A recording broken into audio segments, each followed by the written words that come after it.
Hello everyone, we're another chapter of Breaking the Myth, and today we'll be talking about Germany. And for that I have here two good friends, and I'll just let them introduce themselves. Hi, I'm Dyar. I'm 28 years old and I'm from Germany, obviously. That's why I'm here. From Dortmund, which is in the western part of Germany. Very famous for the industrial areas as well as a football club who you should definitely check out, Borussia Dortmund. That's a lie. My name is Simon, I'm 23 years old and I'm from the south of Germany, close to the border of Austria, so really at the bottom. We're also famous for the football club, which is called Bayern Munich, and more famous than his club. And we're very famous for the leather pants and stuff like that. So when you see a German restaurant outside of Germany, it most probably be like from the south. Okay, so thank you for the introduction. And now the first question is going to be like, what language do you speak? We know it's Germany, so we know it's German, but the thing is, what's your second language? When you're going to school, you are taught German and what, like English, or is there another language? Yeah, actually the first language you learn is English. And after that you can choose most of the times between Latin or French. And after that you can diversify. For example, there are schools which offer Russian language courses or Spanish, for example. Even I think some started Chinese. But what's the most common? Well, that depends on the area. For example, if you're in Eastern Germany, they're more closely tied due to historic events to Russia, so they're more likely to learn Russian. For example, I'm from the south, so we're close to Italy, and some schools also. But then we're talking about the third language. Yeah, the second is always English. Yeah. Or the dialects. Okay, talking about dialects, is there, for example, I know you're from Western, you're from South. Is there any difficulty between, like, talking German between you or something? Understanding What do you words? think?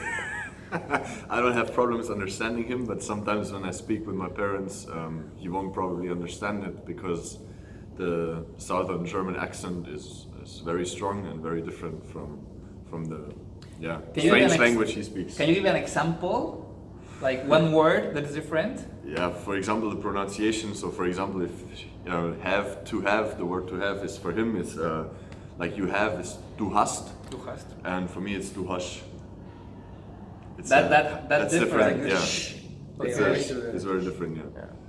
Okay. The third question is, what do you usually eat? Like, what's the most common food in Germany? Beer. Yeah, we have to talk about beverages. Okay, let's say you have lunch and here's your beer, and what's in the main dish? Well, the main dish will usually be something with potatoes. Very often meat. On Friday is pork. Sausages. Yeah. I usually relate German with sausages. Yeah. Sausages, big meats, like we like to have the steak, so we don't like, for example, other cultures, they like to cut it or something, but for us it's always a big portion, and the sides is always carbs. So there's, for example, we call it Spätzle, which is very typical, and sauerkraut, and the other thing is, potato salad, as Dyar said, and also Knödel.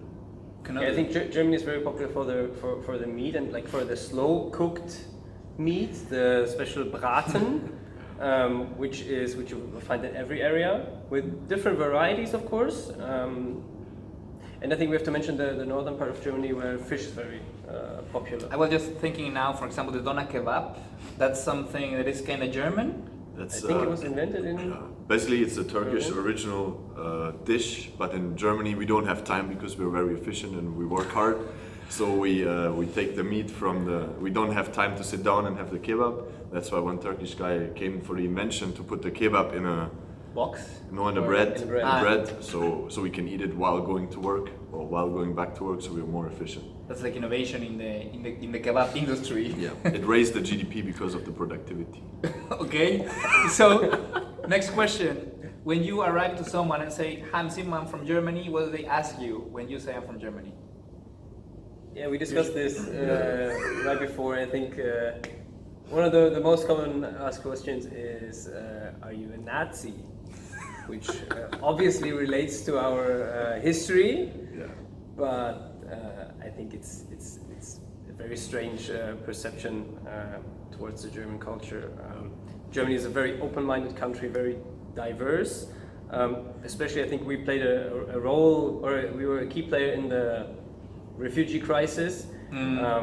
So Miss Angela Merkel did a great job. Of course, there's an increasing number of people who kind of afraid about the new developments, many migrants, and on the other hand, you have very diverse cities like Berlin or like Cologne, for example, which are a great example for the diversity. And another thing to add here is we're not just in the refugee crisis, we are the leading country in the Europe, but we're also, when it comes to Europe and the European Union, Germany is most of the times of course we're the biggest country and the country with the highest, biggest economy, but we're also leading when it comes to the European spirit, because most of the times we combine all the countries, or for example when crises are like Portugal, Italy and Greece, we're the first one to support the other countries where, for example, Great Britain always stays away. Now, especially with the Brexit, even more. Yeah, especially because I think of your financial structure, I think it's very tough. You have it very well structured, and you're able to really help and support other countries, I think. It's in our nature. One more question regarding what do people ask you the most. Have you ever been asked, like, do you support Hitler or something regarding that character or something?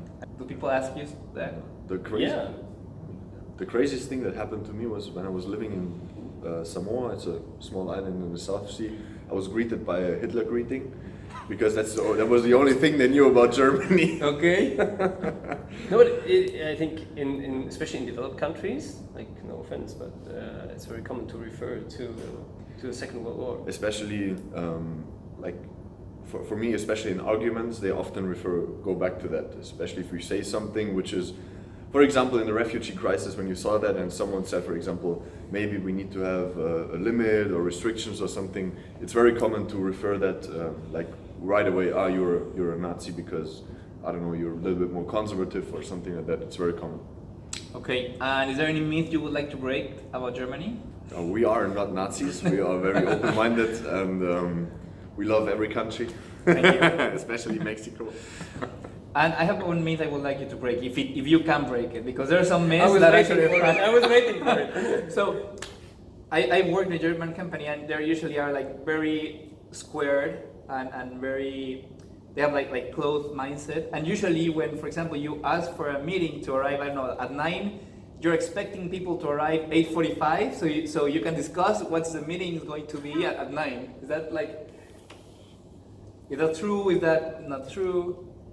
I mean, it's kind of a stereotype, but Germans are always very sharp on time. That's definitely true. I mean, we work together in a sort of a group project, and we saw that 9 o'clock has different meanings across the world, I guess. Okay. But the thing is, for us, it's very important because the underlying principle is basically because you value someone else's time.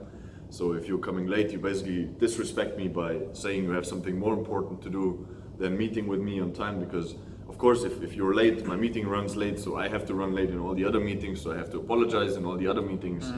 And the thing is, we, like for example in my previous company, we did that too. So we meet at 8:45 to start at 9, because if you arrive at 9, if everybody puts up the laptops, if the PowerPoint presentation starts to work, the small talk and all that, The setup. it's just the setup. So you come a little bit earlier, you do that, and then you can start at 9.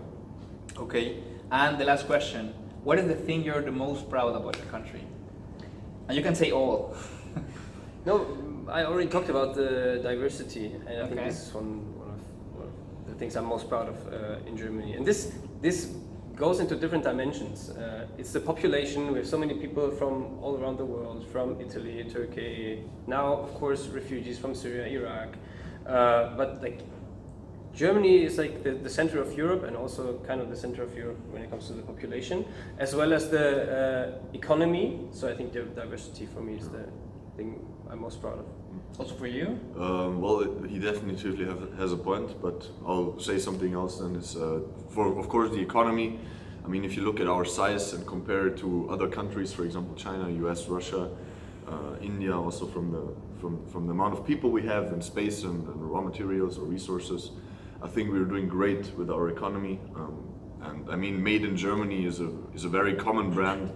and it kind of makes you proud because if you go outside, I mean, you saw it here in Dubai. If you say you're from Germany, you'll definitely like. There comes a reputation, which means that you're a very efficient worker, very smart, and I think that's something we can be proud of. And usually, for example, made in Germany usually brings up to my mind quality regarding of products, right? So thank you very much, guys. Is there anything you would like to add? No, stay tuned on Breaking the Myth. And if you ever come to Germany, be on time. Thank you. Thank you, guys. See you next time.